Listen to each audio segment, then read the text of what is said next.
সকল ভুক্তভোগী গ্রাহকদের বলতে চাই, আমাদের আগে যতগুলো আন্দোলন করেছে, মানববন্ধন করেছে, তারা সবার মাথা বিক্রি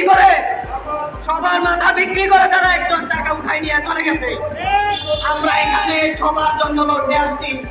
আমাদের কাছে প্রস্তাব এসেছে, আপনারা যে কয়েকজন আন্দোলনে লিড দিচ্ছেন, আপনারা এসে আমাদের সাথে যোগাযোগ করুন, আপনাদের আমরা বুঝিয়ে দেব। কিন্তু আমরা তাদের সাথে আপোষে যাই নাই।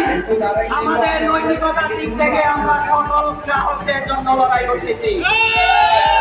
আমরা চাই সকল সাধারণ গ্রাহক তাদের ন্যায্য দাবি ফিরে পান। আমাদের টাকা বন্দি আছে, আমরা রিপনের কাছে সাহায্য চাইতে আসি নাই। আমাদের টাকা আমরা প্রোডাক্ট ক্রয়, আমরা আমাদের কাজকর্ম ফেলে দিয়ে আমরা কয়েকদিন পর আমরা এই রাজপথে নামতে চাই না। সকলকে আমার উদাত্ত আহ্বান জানিয়ে আমি আমার সংক্ষিপ্ত বক্তব্য শেষ করছি।